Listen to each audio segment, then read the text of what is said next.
In today's session, we're going to talk about achieving buy-in.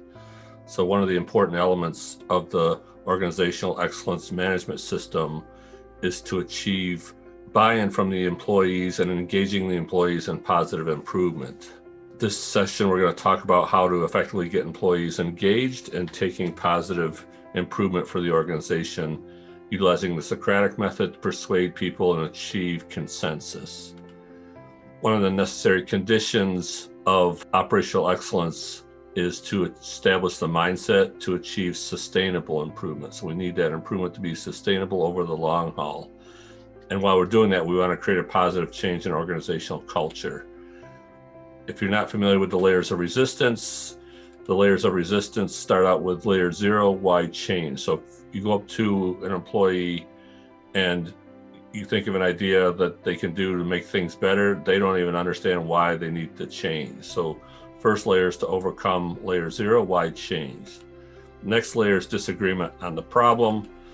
Layer 2 is disagreement on the direction of the solution. Layer 3 is disagreement on the details of the solution. 4 is disagreement on the negative ramifications.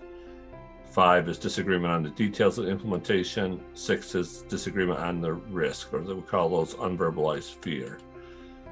You're going to have employees that are in these 4 boxes, our change matrix again, and we have our different icons in our change matrix. But layer 0, people see the positives of not changing, so they don't even understand why they need to change. So if people are here, they think everything's great, and so they don't need to do anything different.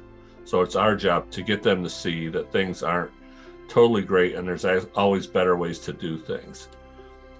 You're going to see some people here that only see the negatives of not changing are the alligators, right? So they disagree that there's even a problem.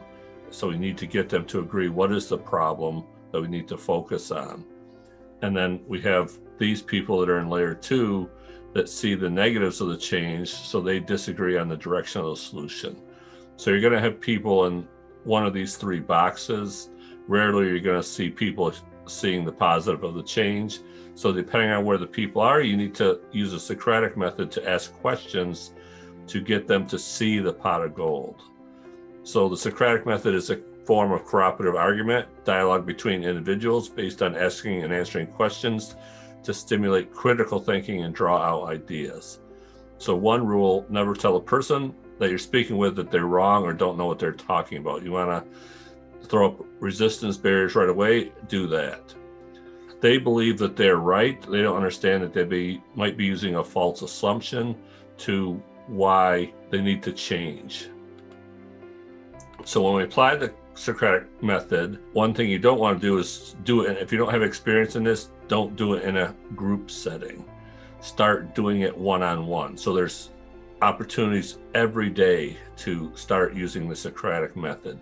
So prior to the conversation, what you want to do is clearly understand the objective you want to achieve. So what do you want the people to try to see and go about achieving? Then clearly define the cause and effect thinking that is necessary to achieve the objective.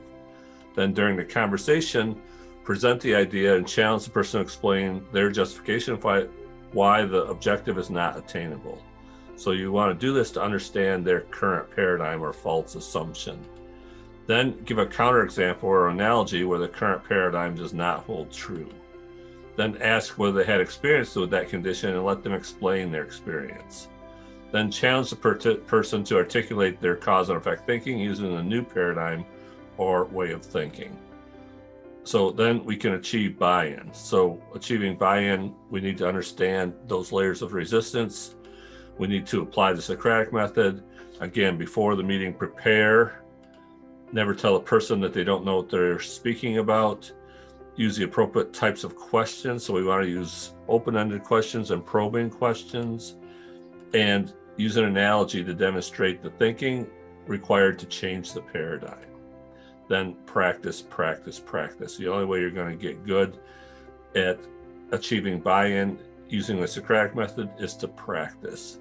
And if you get good at it, you'll be amazed at how you can influence people and how much that influence will have positive change for the organization.